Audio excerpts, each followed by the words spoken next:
वंदे देवमुमापतिं सुरगुरु वंदे जगत्कारणं वंदे पन्नगभूषण मृगधर वंदे पशूनां पतिः वंदे सूर्यशशाङ्कवह्निनयनं वंदे मुकुन्दप्रियं वंदे भक्तजनाश्रयं च वरदं वंदे शिवशङ्करम्। मेरे प्यारे श्रोताओं, सभी माताओं, दर्शकों, देवियों, सज्जनों, आप सभी को फिर एक बार स्वागत करता हूं आप ही के अपने favourite YouTube channel RPKY Ram ji में।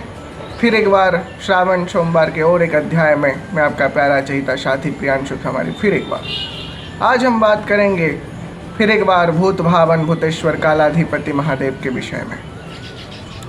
श्रावण सोमवार व्रत का फल क्या होता है?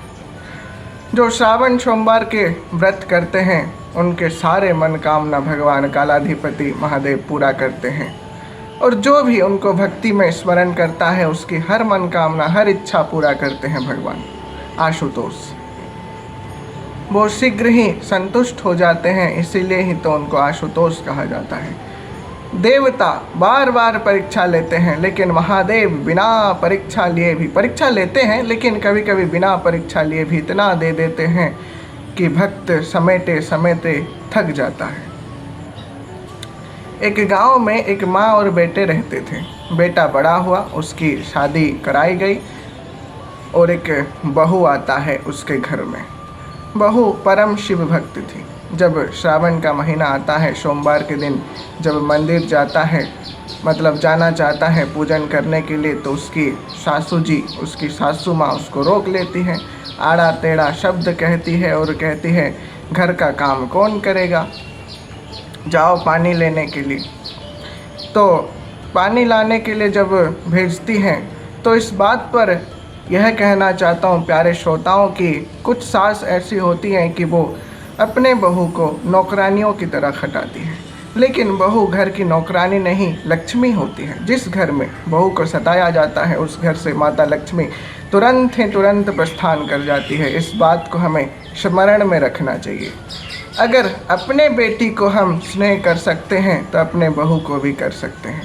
बहू भी किसी की बेटी होती है प्यारे श्रोताओं। जब हम सास और बहू को मतलब माता और बेटी के दृष्टि में हम देखेंगे तो इस संसार में कुछ ना कुछ परिवर्तन आएगा।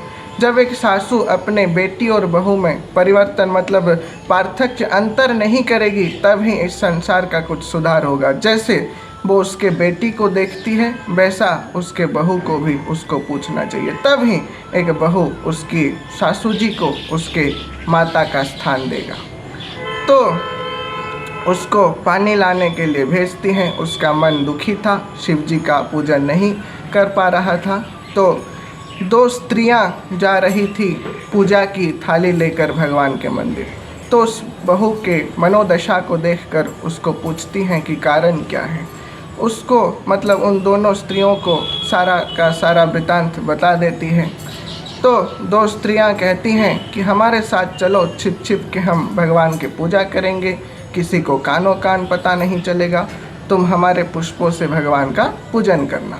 तो वैसा चलता है। जब श्रावण का अंतिम सोमवार होता है तो बहू जाती है व्रत उद्यापन के लिए।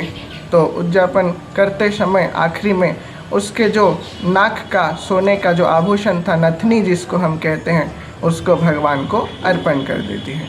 जब पूजन समाप्त करके आती हैं तो सासू जी उसके नाक का जो नथनी था वो कहाँ गया बोल के पूछती हैं और उसको फिर आड़ा टेढ़ा कहती हैं। तो बहू डर के मारे कहती है कि मैं गोबर से मिट्टी का लेपन कर रहा था, शायद वहाँ कहाँ पर गिर गया होगा।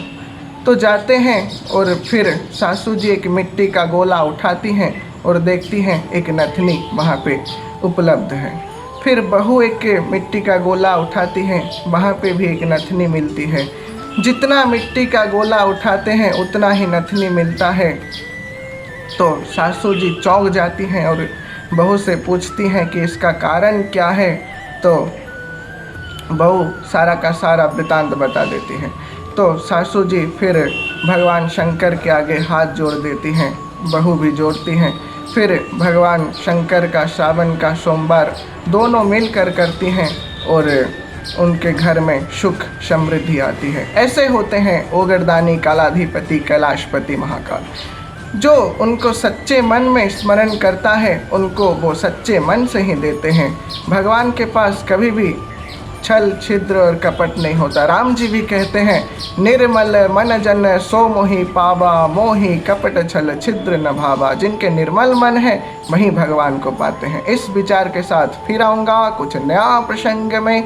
तब तक के लिए लाइक शेयर और सब्सक्राइब करना ना भूलिए आपके favourite YouTube channel RPKY Ram ji को। जय श्री राम, जय श्री कृष्ण कन्हैया, हर हर महादेव। बोल बम का नारा है, बाबा एक सहारा है। जय शिव शंकर।